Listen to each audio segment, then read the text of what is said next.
గత కొద్ది రోజులుగా నిర్వహిస్తున్నటువంటి దావా కాన్క్లేవ్లో భాగంగా విజయవాడలో ఏర్పాటు చేసిన ఈ సమావేశంలో ఢిల్లీ నుంచి ముఖ్య అతిథిగా విచ్చేసినటువంటి మౌలానా మొహతరం సలీం ఇంజనీర్ గారు, ఉపాధ్యక్షులు జమాత్ ఇస్లామీ హింద్, సభాధ్యక్షులు రోషన్ జమీర్ ఖాన్ గారు, SI of India president Andhra Pradesh, వేదికపై అలంకరించినటువంటి ఉలమా కరాం, అలాగే ముస్లిం పెద్దలు, ఈ సమావేశం హాజరైన సోదరులారా, సోదరిమణులారా, అస్సలాము అలైకుం వరహమతుల్లాహి వబరకాతుహు.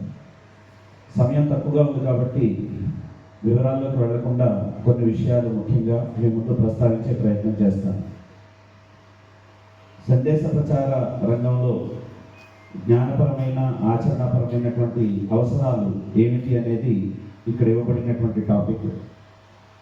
ముఖ్యంగా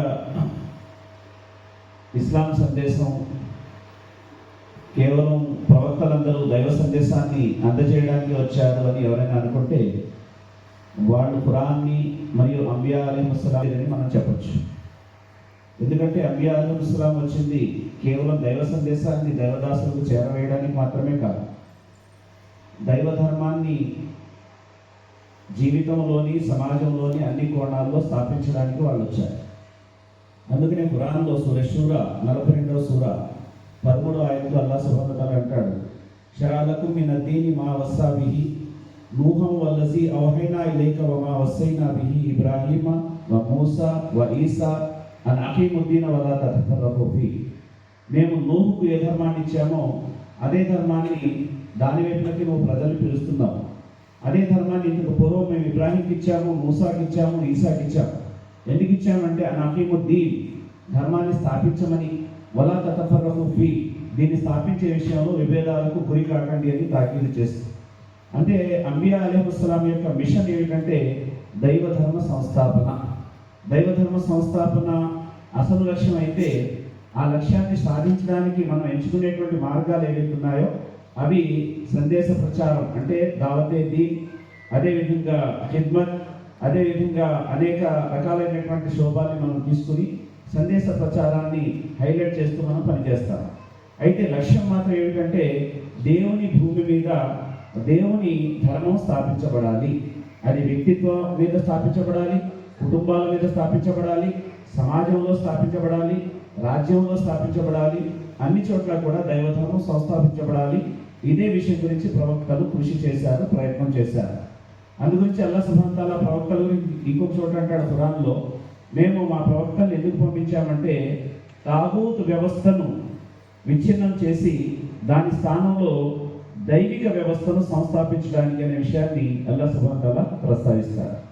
ఇక రెండవది, ఈ సందేశ ప్రచార పని చేయడానికి కావలసినటువంటి జ్ఞానపరమైనటువంటి అవసరాలు ఏంటి అన్నప్పుడు ఇప్పుడే మౌలానా నాకంటే ముందు మాట్లాడినటువంటి మౌలానా ముఫ్తీ అబ్దుల్ అజీజ్ గారు చాలా చక్కటి విషయాలు ప్రస్తావించారు. బేసిక్ ప్రిన్సిపల్స్ ఆఫ్ దావా. ఇక 3 విషయాలు సూర్య నహల్లో ప్రస్తావించబడ్డాయి. ఇవి ఒకటి, దైవధర్మం వైపునకు పిలవండి, ఎలా అంటే వివేకంతో. రెండవది చక్కని హితబోధతో. మూడవది ప్రజలతో ఉత్తమోత్తమ రీతిలో వాదించండి. ఈ 3 విషయాలు ఇవి బేసిక్ ప్రిన్సిపల్స్ అన్నమాట. ఈ బేసిక్ ప్రిన్సిపల్స్ని ఉపయోగించుకుని మీరు ఎన్నో విధాలుగా దైవ సందేశాన్ని ప్రజల వరకు చేరవేయడానికి అవకాశం ఉంటుంది. అలాగే మినిమం క్వాలిఫికేషన్ ఏమిటి అన్నప్పుడు, అంటే ఈ దైవ ధర్మాన్ని ప్రజల వరకు చేరవేయడానికి మినిమం క్వాలిఫికేషన్ ఏంటి అన్నప్పుడు మహాప్రవక్త ముహమ్మద్ సల్లల్లాహు అలైహి వసల్లం అన్నారు, బల్లిగు అన్నీ వలవాయ. మీకు ఒక వాక్యమైనా సరే తెలుసుంటే ఆ వాక్యాన్ని మీరు ప్రజల వరకు చేరవేయండి అనే విషయం చెప్పడం జరిగింది. అంటే ఇక్కడ ఒక పెద్ద పండితుడై ఉండాలి, అలాగే ఒక డెప్త్లో అతనికి జ్ఞానం ఉండాలి, తద్వారా అతను ఒక ఎక్స్పర్ట్ అయిన తర్వాతే దైవ ధర్మాన్ని ప్రజల వరకు చేరవేయాలి అనేటువంటి కండిషన్ లేదు. మీరు ఏ స్థితిలో ఉన్నారో, ఏ స్థాయిలో ఉన్నారో, మీకు అల్లాహ్ సుబ్హానహు వ తఆలా ఎన్ని సామర్థ్యాలు ఇచ్చాడో, ఎంత జ్ఞానం ఇచ్చాడో ఆ జ్ఞానాన్ని ఉపయోగించుకుని మీరు దైవ సందేశాన్ని ఇస్తూ పోవాలి అనేది చెప్పడం జరిగింది. ఎందుకంటే ఇస్లాం అనేది దీనే ఫిత్రత్, అంటే స్వాభావికమైనటువంటి ధర్మం. ఈ స్వాభావికమైనటువంటి ధర్మాన్ని స్వాభావికమైన పంథాలోనే ప్రజల వరకు చేరవేయాలి, ఫిత్రీ అందాజులోనే మనం ప్రజల వరకు చేరవేయాలి తప్ప ఆర్టిఫిషియాలిటీ అవసరం లేదు. మీరు వ్యాపారం చేసుకునే వాళ్ళైతే మీతో వ్యాపారం చేసుకునే వాళ్ళందరినీ కూడా, మీతో లావాదేవీలు జరిపే వాళ్ళందరినీ కూడా మీరు సందేశం ఇవ్వాలి. మీరు ఉద్యోగస్తులైతే మీ కొలీగ్స్కి మీరు సందేశం ఇవ్వాలి. మీరు గృహిణులు అయినట్లయితే మీ గృహాల చుట్టూ ఉన్నటువంటి మహిళలందరికీ మీరు సందేశం ఇవ్వాలి. మీరు స్టూడెంట్ అయినట్లయితే మీ క్యాంపస్లో ఎవరిని వదలకుండా అందరికీ మీరు సందేశం ఇవ్వాలి. మీరు ఏ రంగంలో ఏ స్థితిలో ఏ స్థాయిలో మీరు ఉంటారో అన్ని స్థాయిల్లో కూడా ప్రత్యేకించి వారిని సెలెక్ట్ చేసుకున్న వారికి సందేశం ఇవ్వాలి. మన వ్యక్తిత్వం ఏమిటి, మన నడవడి ఏమిటి, మన ఆచరణ ఏమిటి, మన యొక్క ఆరాధనలు ఏమిటి, మనకు సంబంధించినటువంటి విషయాల వివరాలు ఎవరికైతే ఎక్కువగా తెలుసుంటాయో ముందు వాళ్ళని మనం సెలెక్ట్ చేసుకుని వాళ్ళకి సందేశం ఇవ్వాలి. ఎందుకు ఈ మాట అంటున్నానంటే, రేపు ప్రళయ దినం రోజున అల్లాహ్ సుబ్హానహు వ తఆలా ఎక్కడో విజయవాడలో ఉన్న వాళ్ళని ఎక్కడో రాజమండ్రిలో ఉన్న వాళ్ళ గురించి అడగడు, కర్నూలులో ఉన్న వాళ్ళ గురించి అడగడు. నాతో పాటు కలిసి జీవితం గడిపేవాళ్ళు, నాతో ఉద్యోగం చేసేవాళ్ళు, వ్యాపారం చేసేవాళ్ళు, నా కొలీగ్స్ లేకపోతే నా నైబర్స్ ఎవరైతే ఉన్నారో ముందు వాళ్ళ గురించి నన్ను అడుగుతాడు. కనుక వీళ్ళు నాకు వ్యతిరేకంగా అల్లాహ్ ముందు సాక్ష్యం ఇవ్వకూడదు అంటే ముందు నేను వాళ్ళని నా ఆచరణ ద్వారా, నా మాటల ద్వారా, నా చేతుల ద్వారా వాళ్ళకి సందేశం ఇవ్వాలనేటువంటి కాన్సెప్ట్ కలిగి ఉండాలి, ఈ భావన కలిగి ఉండాలి. ఇది మొదటి విషయం.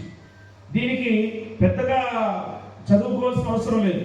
కానీ అల్లాహ్ సుబ్హానహు వ తఆలా ఎన్ని శుభాలు ఈ దావతే దీనిలో పెట్టాడు అంటే, మీరు ఒకరికి సందేశం ఇచ్చిన తర్వాత ఎప్పుడైతే మీరు సందేశం ఇవ్వడం మొదలు పెడతారో వారు అడగడం మొదలు పెడతారు.